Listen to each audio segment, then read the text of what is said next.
You're watching Packers Total Access Live, your daily source for Green Bay Packers content, created for the fans by the fans. Hit like, subscribe, and turn on notifications so you know whenever we go live. Don't forget to follow us on Twitter at Packers_access. Go Pack Go. Enjoy the show.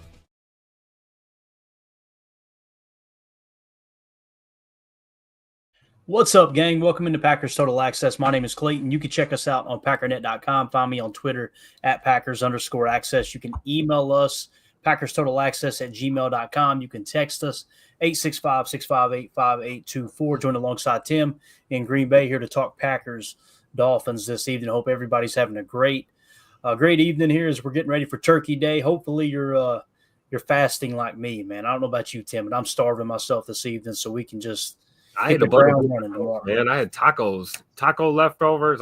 You gotta do a little warm up. I'm not gonna fast. You gotta prep the stomach for Turkey Day, man.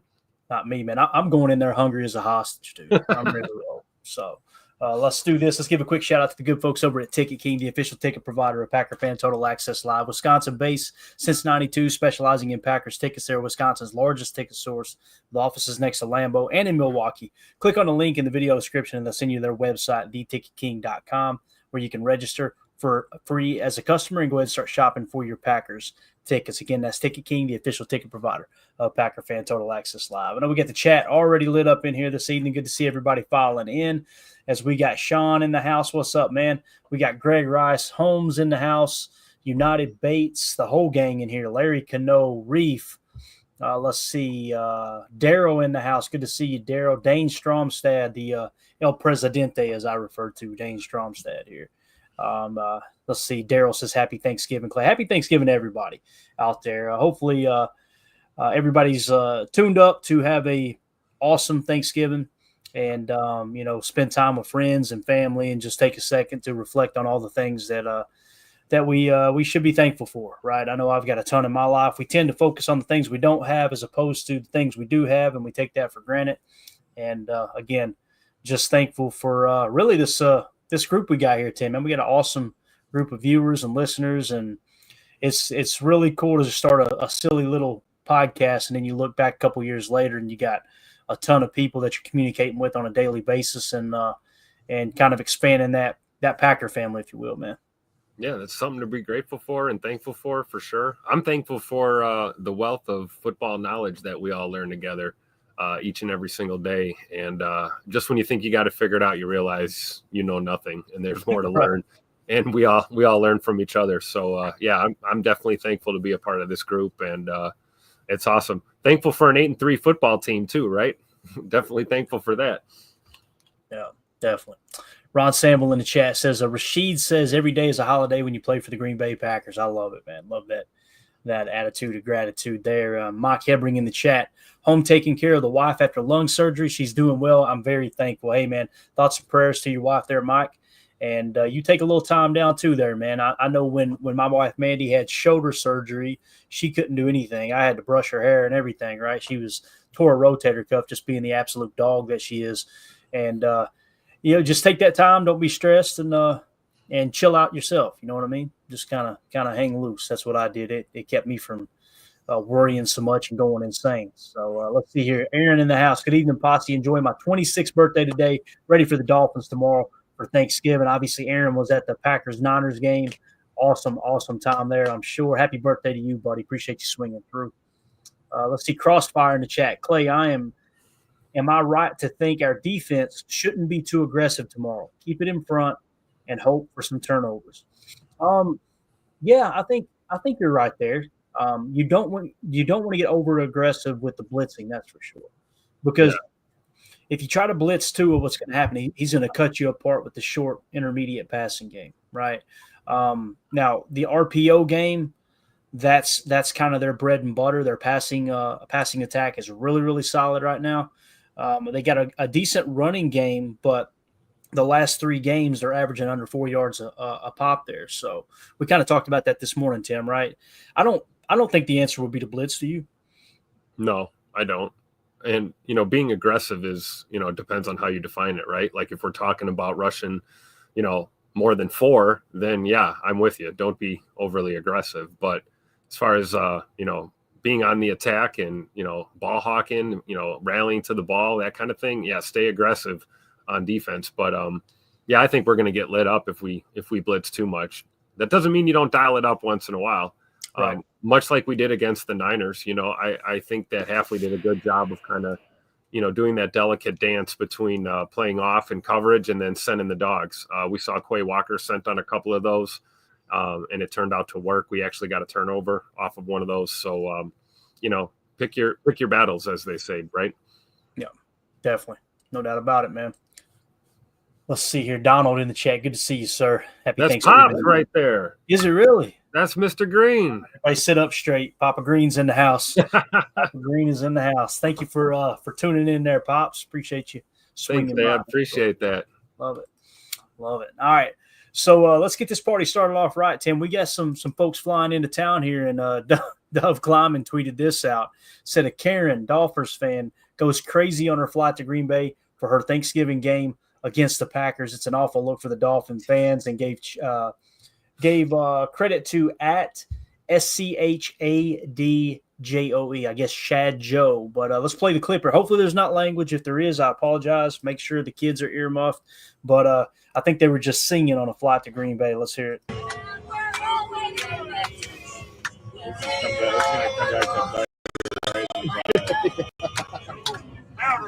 Before and after. Miami Dolphins. This is a song. I better double my bet. All right, so brings me to my next point. Don't smoke crack. well, they're coming up a little cocky, ain't they, Tim? I couldn't even tell what she was singing there. I believe she'd been in the bottle just a touch there. She looked like she was in the sauce a little bit. I don't even think she knew what she was singing there. I'm with you on that, man. Goodness gracious. All right, so let's hit on some of the stuff. Holmes in the chat cracking up, man. I tell you, they're wild out here, man. They are wild. Let's playoffs. Let's go to the old Twitterverse here as I combed through and found a few things today. Really cool. Wes Hokowitz tweeted out an interesting superlative I found while researching the O-line history. The Packers are the only NFL team that lists 3 offensive linemen from the same draft class as starters: Zach Tom, Rasheed Walker, and Sean Ryan. So all 3 of those offensive linemen were drafted in the same draft, and they're starting offensive linemen, right? And even before Jordan Morgan got hurt, there was still a rotation there at right guard. You consider Sean Ryan a starter, at least I would. There's, again, the only team in the NFL, Tim, that has that going on. 3 offensive lineman hits in one draft. I think Goody cooked here, man. Yeah, absolutely. I mean, Zach Tom clearly being the cream of the crop there, but really impressed with Rasheed Walker and what he was able to do in a couple of seasons, kind of taking over for Bakhtiari on that left side. And, Sean Ryan, too, a guy that a lot of people wrote off after his rookie season, and he's really come on strong here. And they're kind of that valuable core of that O-line other than Elton Jenkins. So that's pretty impressive for all the Goody haters out there. Not bad for that 2022 class. We got 3 starters on the O-line. No doubt. Greg Rice asked what round for each. See if we can figure this out. Zach Tom was a 4th or a 5th, Tim. I think he was 5th. 4th. Was he 5th? Okay. Well, 5th I don't know. round. Don't quote me on that. I'm guessing. It's either 4th or 5th. I think I've said 5th before, and someone correct me, and it was actually 4th. But let's just call it 4th round. 4th rounder in Zach Tom. He definitely wasn't a 3rd rounder earlier. Rasheed Walker, 7th rounder. Sean Ryan, 3rd rounder. So he found all 3 of these starters outside of the first 2 rounds. Pretty impressive. Now, listen, Sean Ryan, if you're reading that name and you're rolling your eyes, you're a little bit hesitant on declaring him a good football player. I completely understand. This is the only good year he's really put together, and it's not been great. I think it's just been good, right? Again, though, yeah, here we go. 2-0 for this in the chat confirms a 5th rounder, a 7th rounder, and a 3rd rounder. So pretty cool, man. Old Goody knows how to draft offensive linemen. There's no 2 ways about that. And I think he got caught reaching on Myers just a touch in the 2nd round because of the athleticism. But again, a guy like that's going to come off the board quick. And Josh Myers, as ironic as it sounds, I think he is playing his best football this year. I feel comfortable saying that. Just simply, I know the PFF grade isn't great, But when I say his best football, I'm not saying he's playing good football. I'm simply saying compared to last year, I think he has taken a step forward, no doubt. I agree, definitely, especially with his pass blocking and run blocking. Those were always issues in the previous couple of years, and he's really stepped up this year. So yeah, I mean, good football by his standards for sure. If you're comparing the last couple of years, for sure. Yeah. Jason Y in the chat, good to see you, sir. He says Green Bay doesn't miss often on O-line picks. They also passed on Graham Barton when everyone wanted them to draft him. I had Graham pretty high myself, Jason, to be honest with you. I'm thinking I had him at tackle, I believe is what I put him at. Yes, so I had him as the 1, 2, 3, 4, 5, 6, 7th best offensive tackle. I actually had him one spot ahead of Jordan Morgan. So pretty much the same grade on them. Now, again, Jordan Morgan may end up being a great player. He may end up being a bust. Graham Barton may be struggling now and end up being a Hall of Famer, right? Sometimes it takes a year or two to get your legs under you. But as it sits right now, man, the big thing, and I think that's what 2 for this is saying here, should have known Humphrey was legit. He's named after the best band of all time, best office character in Creed. There you go, man. The thing about Creed that hurts is Creed Humphrey is – being taken one pick after Josh Myers, right? And again, that's the draft, though, man. You're going to swing and miss. It's going to happen. But the fact that he is arguably the best center in all of the National Football League is pretty wild. It really is. So can't hit them all, though, right? No. I wish we could, but it just doesn't happen. Tim, if you would get me a screen grab ready, because I got a couple videos I want to play here, man. It's not going to be a presser, just any screen grab would be fine. This first one came from the McAfee show, and I just want to play the audio. You can go ahead and put it up if you want, buddy. I appreciate it. This came from the McAfee show, and it was Michael Lombardi. I know Packer fans like to hate on Michael Lombardi, but just a little 30-second clip, and then we got another one we want to hit on as well. I thought this was really cool.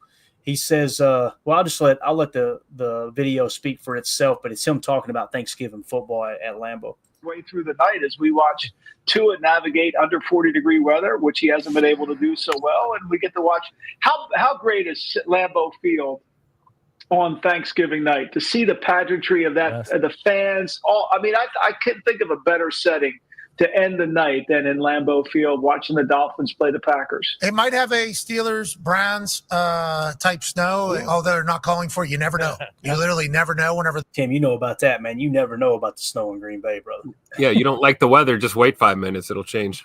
It's coming, right? How cool is that, though, man? That, like Lombardi said there, just setting the stage, and just keep this screen grab pulled up for me. Setting the stage like that for, actually, you can use your presser one. Might be a good time to test it out, Tim. I didn't think about that. Live press conference here. Yeah, it's still pulling it up. Go ahead and pop it back down. Again, I don't want to get hit by the AI. We obviously giving credit to the McAfee show for this video, but the AI grabs it, and there's nobody to talk to about. Hey, man, we gave credit. Tell him to talk to Tupac LaFleur here. We'll just let him talk to him. Exactly. But it's pretty cool to hear him talk about there is no better setting on Thanksgiving than Lambeau Field, 20 whatever it's going to be, 27 degrees, 25 degrees, and having the Packers out there playing Thanksgiving Day football, man. Gotta love it. The cathedral of professional football right there, baby. Yeah, exactly. Now, here's Michael Lombardi on the McAfee show as well, talking about the 3-tech. You guys hear me talk about tier 1 positions of importance. I didn't make that up. I got that from Bill Walsh 101, Bill Belichick Building Teams, Michael Lombardi's books. Another one is, what's his name? He's pretty much the ghostwriter or contributor to the book called War Room. God, I can't believe I can't think of his name right now. He was the assistant GM to Bill Belichick in New England, and he went on to Kansas City, and he's actually married to Bill Parcells' daughter. I can tell you his social security number, but I can't think of his name right now. This is amazing. Absolutely amazing. Anyway, this is their view on building a team, right, and how important 3-tech is. Here's Michael Lombardi talking about that very thing, and specifically with the cover 3 scheme that comes from the Pete Carroll coaching tree. Michael Holley, is that who you're talking about? Michael Holley's the one who wrote the book, yes. Okay. But the guy who helped contribute to it, I can't believe I can't think of it. I got a good friend who was actually signed by him and then carried over to Kansas City as a player. Anyway, I'll think of it here in a minute. But here's a clip of Michael Lombardi talking about that 3-tech we always mention. Is that the Niners' issue, you think? That's exactly what the Niner issue is. Look, they've had so many great players in that defensive front, but they've lost them, right? To me, to run the Niners scheme, to run the Jet scheme, to run the Indianapolis scheme, to run the scheme that these teams of Eberflus, Chicago, that are zone teams that want to be able to drop 7, read the quarterback's eyes, and then break on the ball. You have to have at least 2 blue chip players in the defensive front and at least 3 red chip players. You got to remember me talking about that. Yep. You need a tier 1 edge defender, and you need a tier 1 3-tech. Right, here we go. be really good, right? You got to be really good. And unfortunately for the 49ers, losing Hargraves, they don't have a 3 technique. See, here's the problem. The hardest thing to find in football besides a left tackle is a 3 technique, a dominating 3 technique, right? Why are the Eagles so good? Jalen Carter's in shape and he's playing great. 3 techniques are hard to find because the Warren Sapps of the world that you have to slide the protection to all the time, those guys create more problems than the edge rushers who you could chip. But when you've got a slide and then you have another player inside who can beat one-on-one blocks, it's tough. And I think the Niners losing all those players, they have Bosa, but then they don't have any really red chips or blue chips in their line, and that affects their coverages. All right, so obviously we talk about that all the time, Tim. You got to marry up the pass rush with the coverage, right? They got to play off of each other. It's so important, right? Now, Absolutely. if you'll pull that screen grab up for me one more time, I want to play another clip from the McAfee show. I apologize. I got ahead of myself there. This one that got tweeted out by Pat McAfee says, Matt LaFleur has done an incredible job coaching this season. The plays that he's running are unbelievable. And that was a quote from A.Q. Shipley. So if you'll throw that up there for me. Oh, that's perfect. A way to set the tone. Here we go. This is on the McAfee show, A.Q. Shipley talking about a specific play. Now, he's breaking it down. It's about 2 minutes long. You won't be able to see the play, obviously. But just listen to A.Q. Shipley, a guy who spent, I think, a decade as a center in the league, played for the Colts, went on to the Tampa Bay Buccaneers, ended up coaching as well. Here's what he has to say about Matt LaFleur. Go the number 2 performing offensive line. Somebody in this office is going to be pretty happy about this one. Ty, we got the Green Bay Packers number 2, baby. Time. That's right. Watch the language, guys. If you got kids in the room, earmuff it, okay? I don't know what these knuckleheads are going to say. Here we go. Hey, that is exactly right. Matt LaFleur, in my opinion, has done the best job coaching. He probably won't win Coach of the Year, but he's done as good a job as anybody. When you take what he did early in the season with Malik Willis, and when you take what he's able to do from week to week, he's running duo all last week.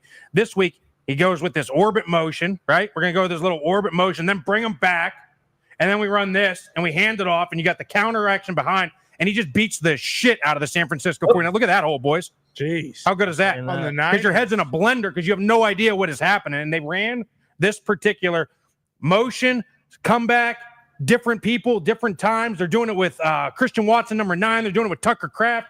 They're doing it later with they're running 30, the backup underneath and handing it to Jacobs behind. I mean, it was unbelievable what he was able to do with this game plan. Unbelievable. You have to work that a lot, right, for the timing of this whole thing?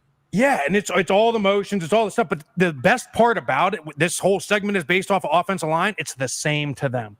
There's 3 people that have to change roles, but it's never the offensive line. This is literally just inside zone with the receiver going behind, and then you got Tucker Kraft coming back and cutting off the backside end. Look at the block he gets too, by the way.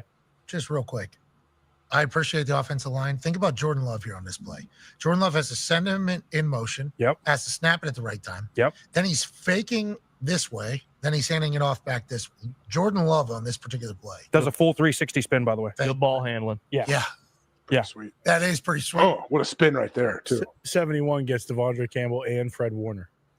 It's unbelievable. And let's also talk about this one quick note, right? We all notice where this game's being played. It's a home game. Probably can't do all this shit on the road because then it's timing the snap with silent count and all the other stuff. And now all this stuff with him sending it and it's quiet and you can make it and it's all verbal stuff. It's a lot easier to do. So whenever your stadium gets taken over by the other team's fans, it is a bit of a disadvantage. It's a bit of a disadvantage. Yeah, because you can do this. That won't help. Green Bay doesn't happen, right? No. Never. Well, last year the Lions early on actually did. There was a lot of Honolulu blue. Oh, but I think that was still kind of when people were like, hey, we don't know about this Packers team. And then they went on the run, made the playoffs. And I think this year it's been back. There you go. All right. So obviously Todd Schmidt is the resident Packers fan there in the office at the Pat McAfee show. It's just so cool to hear Matt LaFleur getting the recognition he deserves, Tim. Yeah, it is, and it's cool to hear Josh Myers getting the recognition he deserves. Right, 71, taking out Devondre Campbell and Fred Warner. You know, the best linebacker in the league and the worst linebacker in the league, taking them out on one play. I love it, but no, I mean, there's some truth to what he's saying, especially about running some of these more complex looks on the road. Kind of going to be interested to see when we make the trip over to Detroit, what that game plan kind of looks like. Talking about, silent count and, your whole approach when you're on the road is a little different when you're in the friendly confines of 1265 Lombardi Avenue. So I think that was a great point, but got to love when those guys are breaking anything Packers down and when you get that national exposure. And I also agree with the sentiment that this will probably be yet another year that Coach LaFleur does not win Coach of the Year. But I think people around this league that know ball, they see what's going on. And, he's probably he may not be the fan favorite, but he's certainly well respected among coaching circles in the NFL. That's for sure. Yeah, I see AFAM very active in the chat tonight. Let's go to him real quick. He said earlier that Goody doesn't know how to draft a quarterback. All right, so we got that on the docket. Now he says, what has Matt LaFleur done? I'm glad you asked, buddy. If the Green Bay Packers defeat the Miami Dolphins tomorrow, head coach Matt LaFleur will pass George Papa Bear Hallis in winning percentage, officially putting him in the top 10 all-time in winning percentage. He just passed Don Shula last week, all right? Don Shula is the all-time winningest coach in NFL history, right? He has, let's see, what is his total number of wins? I think he finished with, was it 490, I believe is what it was. So Matt LaFleur has now passed him up in winning percentage, sitting at 681. He's only 1 point behind George Hallis. So if they win tomorrow, he will now officially be in the top 10 all-time. This isn't this decade. This isn't the last 25 years. This isn't the last – all-time 10th highest winning percentage in NFL history. So, and one of a few active coaches in that conversation, right? You got Sirianni and Harbaugh, and then you've got Coach LaFleur. Yeah, absolutely, man. So Matt LaFleur, it's just like I said, it's cool seeing him get that record. I love everyone's response on Twitter, too. They were like, and this dude can't sniff a Coach of the Year award. Like, it just can't even be mentioned in the conversation. It was always Aaron. It was always Aaron. Now you see him. We got the youngest team in the NFL, 8-3. About to play the oldest team in the NFL tomorrow on the Dolphins. Pretty wild. Yep. All right. Let's see. Let's move it along here. I thought this was cool. You guys remember last year what happened on Turkey Day? I don't know if you remember or not, but Jordan Love didn't get turkey leg. You remember that, Tim? Yeah. Thanks, Fox Sports. Appreciate that. Yeah. So let's see here. It was Lily Zhao, I think is how you say her name. That Sure. Jordan Love didn't get a turkey leg after the Packers beat the Lions last Thanksgiving. His teammates are determined to change that this week. So here's Tucker Kraft and LVN voicing their opinion. I think after everybody was kind of just like, where's the turkey? And everybody was a little confused. I'm sure the same as you guys. So hopefully we can get them one this year. I'm pretty sure Greg actually ripped into it, right? He started eating it before we got an opportunity. We'll make sure Jordan gets it this year. We'll make sure about that. Typical tight ends, right? Eating everyone's food before everyone gets a chance. Drinking their beer and eating their food, man, all the time, right? And I love that he mentioned Greg by name because if we go on up, check this out. So Greg Olson tweeted this out, right? And he quote tweeted Matt Schneidman, who said Tucker Kraft on Jordan Love not getting a turkey leg in Detroit last year. Quote, pretty sure Greg actually ripped into it, right? He started eating it before he got an opportunity. We'll make sure Jordan gets it this year. We'll make sure about that. And then obviously Greg Olson tweets out erroneous on both counts, right? And I just tagged in there. I had to do it. I said, we the jury will decide that, Greg. We got it on tape, man. There's tape of him eating it. You mentioned that because look right here, Tim. Yeah.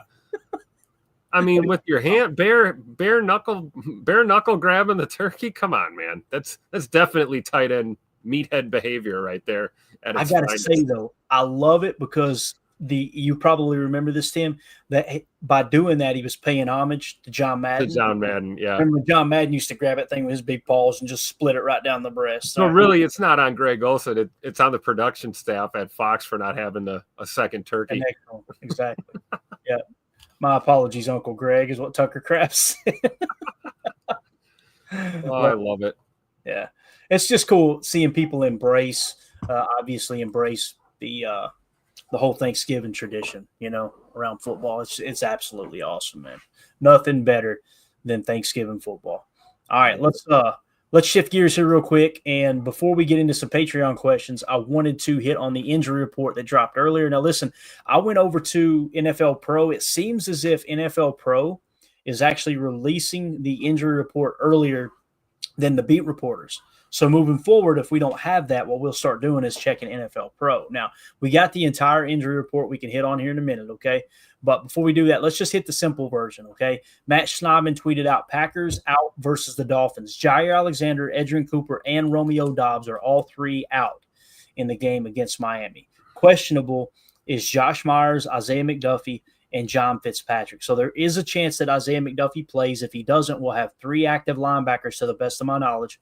And, of course, John Fitzpatrick played a big role in that game against the San Francisco 49ers and them being able to put three tight ends on the field. So those questionables, man, they could play a big role, especially Josh Myers. Dan, we seen and it was in the pouring rain that Elton was struggling snapping the ball. But if we don't have Josh Myers out there and Elton has to play center with Jordan Morgan still hurt, right? Yeah. It's going to be a bit of a reach there at guard because you're going to have to kick Elton over to center. You know what I mean? Exactly. And that. My concern is not Elton Jenkins playing center. Obviously, he's capable, but it's what happens to the rest of the vibe on that O-line, having to shuffle pieces around like that. I'm not sure. Do you move Sean Ryan over to left guard? You have to move one guy and you end up moving three sometimes, trying to play musical chairs. So hopefully Josh is good to go. Also with consistency, just snapping the ball to QB1, that kind of thing, the chemistry. And then, Zay McDuffie, man, there's one to keep an eye on for sure. I mean, we're already thin at linebacker. Missing him would be absolutely huge in this game. So we need Zay McDuffie on the field for sure. I don't think any of us were really surprised by the guys that are out. We kind of figured Ja was going to miss. Obviously, Rome with the concussion, and then Edgerrin Cooper still dealing with that hammy issue. So, and those are three names up there at the top that at this point of the year, whatever it takes to get these guys ready for playoff football, because those are, Ja and Edgerrin and Rome, those are guys you want during playoff time and that final push. So if it's another week or two to get these guys healthy, I say go for it. But, I don't know. I honestly don't know how it's going to look for us defensively if we're down another linebacker. So I'm really keeping my eyes on Zay McDuffie for sure. Yeah, Coach Lynn in the chat said also out Jordan Morgan, Marshawn Lloyd, and Musgrave, obviously. Hope we peak at the right time is what Coach Lynn says. Ron Sample says, Quay going to step in front of one of those RPOs tomorrow for a pick six. Put it on the ticker. I love it. I love it, Ron. I love it. I love that energy. Speak it into existence.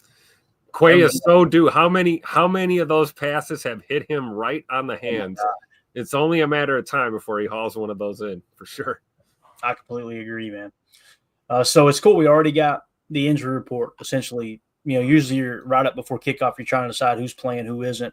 We pretty much got all that info in, it sounds like. So that's good news there. Now, when you look at the full injury report, it's a little blurry, but I'll get better at sharing the screen and all that good stuff moving forward. Let's focus on the Packers here. Jair Alexander out, Edgerrin Cooper out, Romeo Doubs out. Questionable, like we said, John Fitzpatrick, Isaiah McDuffie, and Josh Myers. So that means Xavier McKinney, Josh Jacobs, Kenny Clark, Elton Jenkins, and Rasheed Walker, obviously all ready to go. They're good to go there. Now, on the Dolphins side, Tim, they got a lot of injuries they're dealing with, man. Tyus Bowser, linebacker, he's out. Kendall Fuller, cornerback, is out. Anthony Walker, linebacker, is out. Questionable is Taron Armstead, their tackle, with a knee injury. And then the rest of them are pretty much good to go, so there's no point in even reading them off. But just wanted to point out there that and even the guys at the bottom, like the notable people, Jordan Poyer, right? That was just non-injury related, just resting. Now, listen, he's had a bad year to the best of my knowledge. We'll look at the PFF here in a second. Jalen Ramsey, though, he's dealing with a knee and a knee. I don't know if that's a typo or my man's on crutches, but he's planning on playing. It sounds like he was limited all week long, and there's nothing specified there. That means all these guys are going to be playing. So again, though, they're missing a couple linebackers themselves, and they got a tackle that's questionable, and of course, cornerback Kendall Fuller is going to be out with the concussion. Jalen Ramsey over there, like my knee. My knees, right? So, yeah, getting up there in age there, Mr. Ramsey. Mr. Tough Guy. Remember you used to run that mouth. Catching up with you. That's right. So but you're right though. I mean, how many of these guys are really gonna miss? You know, I look at Calais Campbell. I mean, that guy, talk about a veteran. Holy cow! Yeah. You know, they're just giving him, years old. Yeah, just giving him all the rest he can get. Obviously Tyreek Hill. You know, that guy even at 31% is still deadly. So I think a lot of these guys are going to go, except for the, you know, obviously guys that are ruled out already. I think anyone that was limited is probably going to make a go of it. So we'll see, though. I mean, they're banged up. We're banged up. Hey, it's football in November. You got to love it. Yep. Everybody's hurting, right? Yep. That's the way it goes. All right, let's go to the Patreon questions real quick. Hit these. If you guys want to join our Patreon group, scan the QR code in the upper right. That'll send you to patreon.com/Packer Fan Total Access. Join one of the 3 tiers. You'll get access to all of the chats in there, as well as entered into our giveaways that we typically give away on the Sunday post-game shows on normal schedule. Won't be doing one this week. Going to be a little bit hectic tomorrow. Won't be able to get the names in and all that good stuff. But next week we'll be giving away another piece of memorabilia. Actually, just gave away or getting ready to mail it out here in a couple of days, the autographed Romeo Dobbs card to the lucky winner there. So first question comes from Fractal of God in the Patreon group, and he asks, I don't know why that's not checking there. That's interesting. Let's go. All right, ain't working. That's all right. What's your thoughts on why LVN hasn't taken the second year step up? You know, it could be a multitude of things. I'm going to call you Sandy Lane Packer. Fractal of God just kind of freaks me out a little bit. I don't even know what that means. I'm a dumb redneck. But Sandy Lane Packer, you know, it could be a multitude of things. I think the biggest thing that was probably hindering him is lack of snaps, right? And with Preston Smith kind of being the starter, that's what Bill Parcells always referred to as progress stoppers. Now, ironically, you get 1 or 2 games after Preston Smith leaves him, and LVN gets benched that last game. I think it was because of the penalty is the best explanation I've gotten.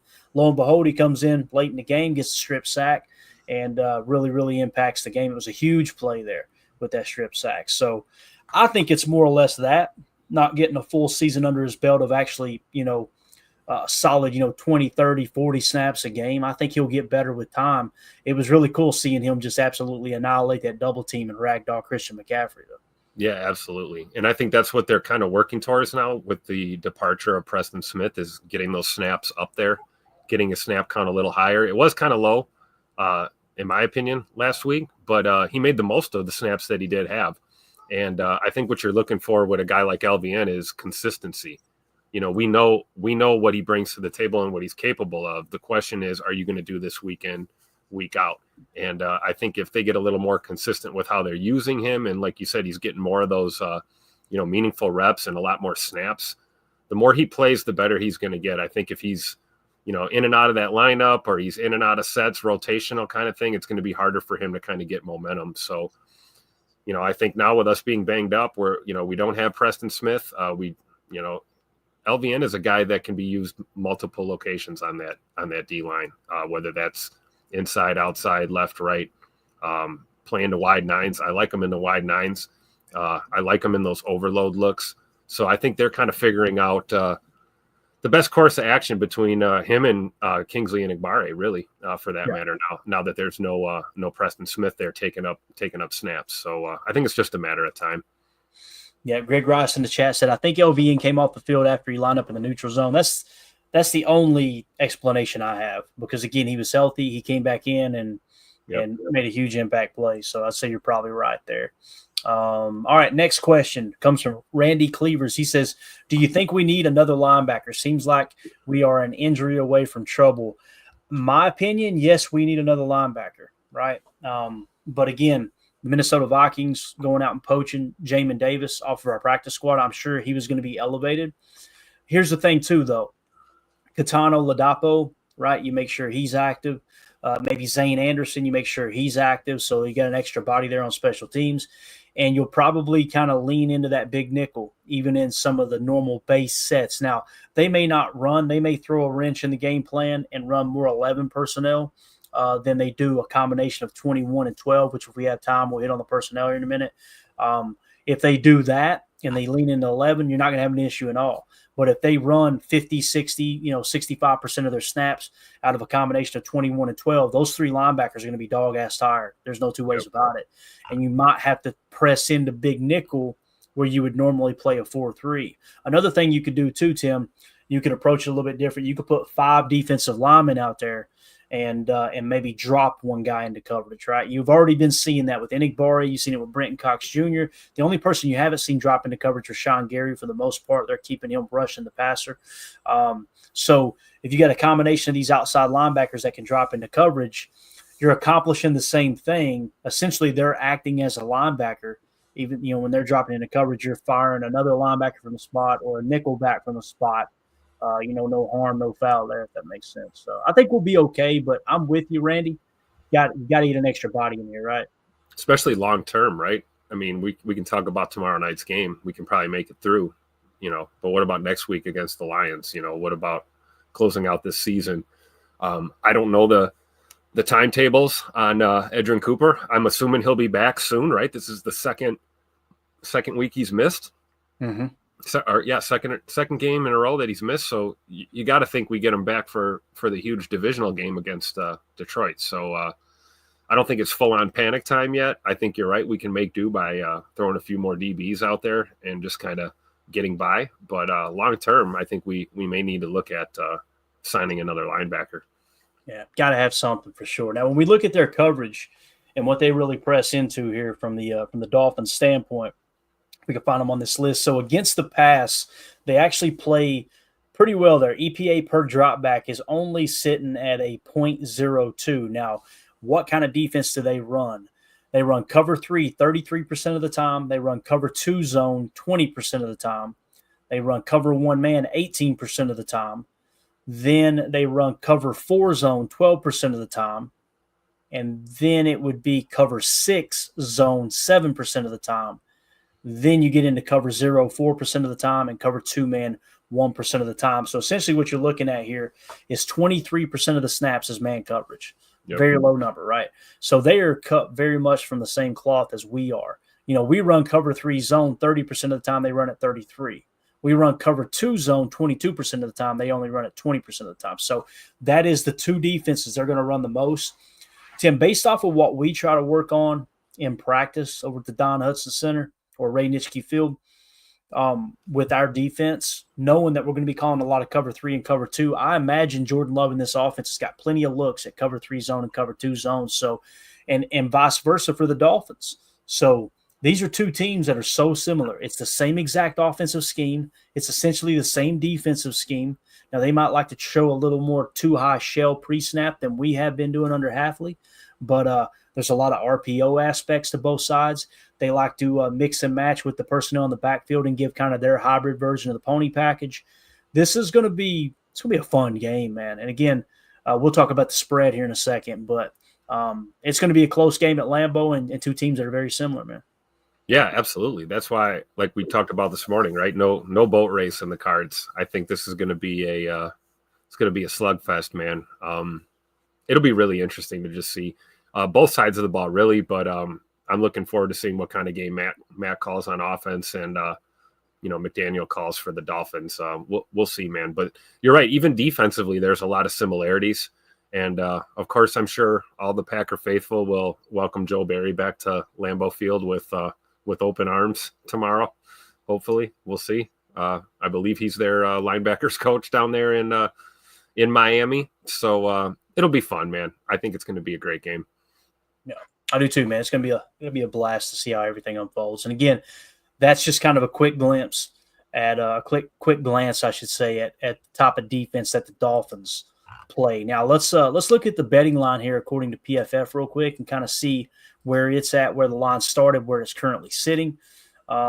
If we go through and kind of walk through the week too, we have all that information we can hit on. So the spread is still at 3.5. So the Packers are 3.5 point favorites. The money line is negative 175 for the Packers there. That they're saying that there's a slight edge to take the Packers in the money line. But the reality is the juice is definitely on the Dolphins when it comes to the money line. Now, when we look at how the lines move throughout the week, it opened at 3. It dropped down to 3.5 point favorites. Then it went back to 3, and then slowly worked itself back to 3.5, went back to 3, back down to 3.5, back to 3, and now it's back to 3.5. So it's probably going to close out there at 3.5, I'm sure. And the Packers are 3.5 point favorites. Now, listen, at home, you typically get 3 points. So what would that suggest, Tim? It'll be about a 0.5 point favor to the Packers if it was at a neutral side, right? So it's going to be a hell of a ball game, man. I believe that. I really do. Yeah, and like you always said, these Vegas guys, they know what the heck they're talking about. They're usually not too far off. So I would anticipate a close game for sure. Yeah. And when you look at the spread and the money and everything on the line here, so PFF, first of all, let's focus on PFF's number. PFF actually had it open at 3.8, okay?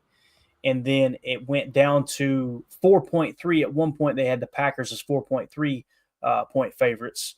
And then it bounced back and forth between 3.8 and 4.3. So they have it a little bit more in the Packers' favor, but not much at all. Now, when you look at the spread, the projection and everything, the plus 4.3 we talked about with PFF. Now, when we go to the market at plus 3.5, it looks like the money is on the Packers to cover that 3.5 spread. 56% of the money and 55% of the tickets are on the Packers. All right. When you go to the money line, the juice is 147 there for the Lions, and the PFF actually has the juice at 175, so they feel like that's a little undervalued there as far as the money line market goes.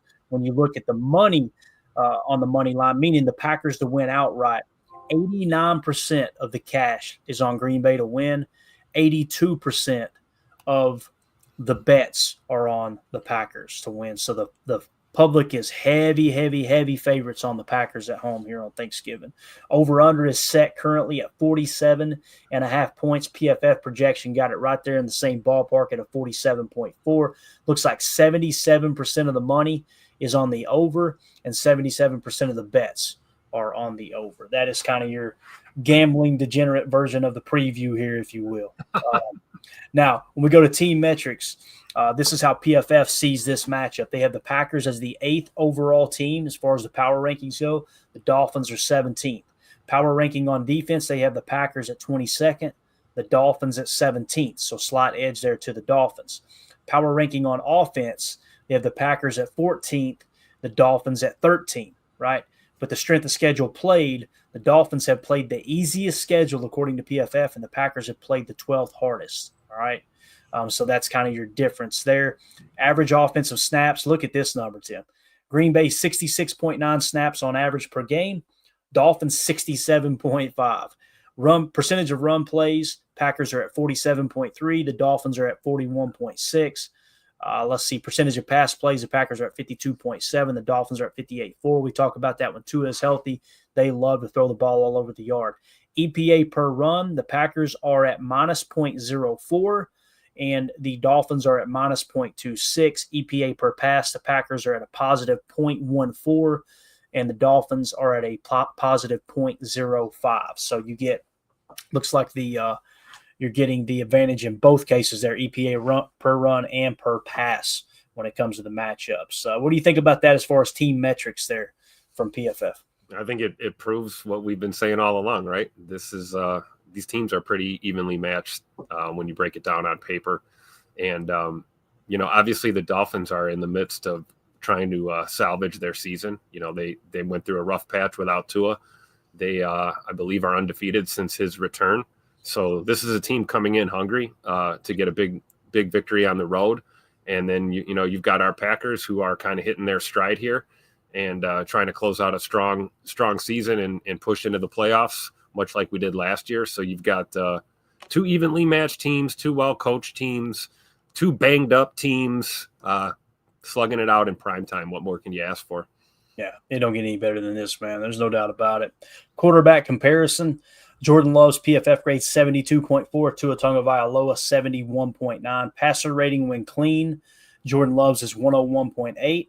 Tua's is 100.2. So Jordan getting the slight edge in PFF grade and passer rating when clean. Here's the big difference. Passer rating under pressure, Tua's at 124.2. Does that answer your question about blitz and Tim? That's right. That's right. And with the Packers, Jordan Love's is 68.8. So they'll see that number and probably think, hey, let's try to heat Jordan up a little bit. Big time. I'm wondering if they account for that in the game plan, right? You got to think Coach LaFleur is thinking they're going to probably try and tee off on the blitz. So I would look for, Jordan to get the ball out quick, I think, by design. Yeah, get it out quick and also lean on that run, man, like we did last week. Everything that AQ was just talking about there on the McAfee show, for sure. So true. Nothing softens up a pass rush like a good running game. No, absolutely. Big time throw percentage. Jordan has the edge there at 3.44%. Tua's at 3.02%. Turnover worthy plays. Jordan's at 4%. Tua is at 3%. Power rating. Jordan's at 4.0. Tua's at 3.0. And the power rating rank, they have Jordan Love as the 10th best quarterback. They have Tua as the 17th best quarterback. So you have the slight edge there to the quarterback in comparison in that regard. And the big thing we want to point out here, the last 3 games that they've won, the LA Rams losing record, I'm pretty sure. Let me check that real quick. I don't want to tell you guys wrong. They may be over 500 now. They're not going to be on this, or they'd be on that. Let's see here. LA Rams, they're at 5-6. So that's a below 500 team, right? Yep. So below 500. The Raiders are the worst team in the league. The Patriots are the second worst team in the league. So, again, you can only play the teams on your schedule, but the reality is the last 3 games, they have had 3 cupcakes. Now, they won those games, and they won them pretty handedly, right? 23-15, 34-19, 34-15. But at the same time, you might get a little too big for your britches. You're on this hot streak. You heard Tua talking a little trash, saying they're going to put that whole cold weather narrative to bed. But calm down there. You played 3 crappy teams. We'll see what you can do tomorrow. Right? When you look at the Packers' last 3, they lost to the Lions, arguably the best team in the league. They beat the Chicago Bears, bad team, and they beat the 49ers, who we pointed out earlier, EPA allowed, EPA per play on offense. They're in that upper right quadrant, right? So they're playing good football. They just keep losing these close games. And obviously they were banged up there as well. So that's just kind of the last 3-game saturation. Think of what the Packers did those last 3 games against the Lions, what they put on tape, losing by 10 points. The Bears inking that one out by 1 point and absolutely boat racing the San Francisco 49ers. That's going to be the 3-game saturation that the Dolphins key in on as far as watching the tape and putting a game plan together. I promise you that. Absolutely. All right. So that's it. That's the PFF preview. I think we're going to wrap it up there, man. What we'll do is come back tomorrow morning for Good Morning Lambeau, and we'll look at the lineup matchups, all right? So we'll compare the PFF grades, their lineup against ours. We'll look at their 11 versus our nickel, our 11 versus their nickel. We'll look at their 21 and their 12. Matter of fact, let me throw this up real quick while I'm thinking about it, just to give you guys an idea. That way you can sleep on it, and then when we get back in the morning, we will show you guys the lineup matchups. But here's the top of offense that the Dolphins have been running. If I get this to zoom in just a little bit for you guys. Here we go. So the top personnel that they use offensively so far this year at 38% is 11 personnel. So 3 wide receiver sets, 38% of the snaps. Check this out, though. 21 personnel, 29.4% of the time. 12 personnel, 21.6% of the time. So this is what I was talking about. Even though they run 11 more than any other personnel, you kind of, as a defense, you're combining 21 and 12, that number, because that's going to trigger your base defense. Or in our case, if we are banged up, you might have to just leave your big nickel out there to face their 21 and 12 combined. Because when you combine those, Tim, you're at 51% of the snaps. You're going to be in your base 4-3 if everyone was healthy. That makes sense? Yeah, it does. And I like your idea, too, of just going with big nickel rather than trying to stick guys in positions that they're not comfortable playing. If we can get through this game without having to do too much of that, I think that's the way we want to go. Yeah, and here's the other thing. They run 22 personnel 6% of the time. So what maybe you might want to do is when you go with that nickel approach, right, in a running situation, rather than go with that 4-3 stack, you could go with a 5-man front, put 5 defensive linemen out there. Think of this. Think of Kenny Clark, Devontae White, and TJ Slayton on the field, and then your 2 edges, right? So essentially you're going to show a 34 jam front, right, with only 2 linebackers back there. that might be a way to approach this too. In a 4-3 terminology, all you do is you simply call that 4-3 under and 4-3 over. And you got some bear fronts and things like that you could throw in. But when you get into that, you're kind of splitting hairs. Just wanted to point out, though, that you're going to see probably, again, look at the rating rank, okay? The rating rank is 30th in the league. They run 11 personnel, 30th most in the league, meaning there's only 2 teams that run less 11 personnel. So just keep that in mind for tomorrow as we get ready for this game. Yeah, go ahead, Tim. Anything else you want to hit on, man? Like I said, I just want to kind of hit that stuff to set the stage for tomorrow morning. No, I think we cleared up the chat, right? Anything? Let's see. Yeah, we got everything. I think I'm good, man. That. Let's see here. Here we go. I hope Brett Favre is too old for this. Says, I hope Brett Favre is at the game, and someone asks why he's there. What the hell is Brett Favre doing here? I'm in town to play the Dolphins, you dumbass. There you go. That's the answer, right? And then too old for this in the chat says LaFleur and McDaniels are the perfect contrast of coaching styles from the Shanahan tree. They really are. And what's crazy is they're such close friends. Yeah. Yeah. And another thing too, if you guys haven't seen it, go type it into the search bar over on the old X, and you'll see if you type in Matt LaFleur, Sean McVay's son, you'll see Matt LaFleur getting to meet Sean McVay's son for the first time. Is not really a newborn, but obviously an infant.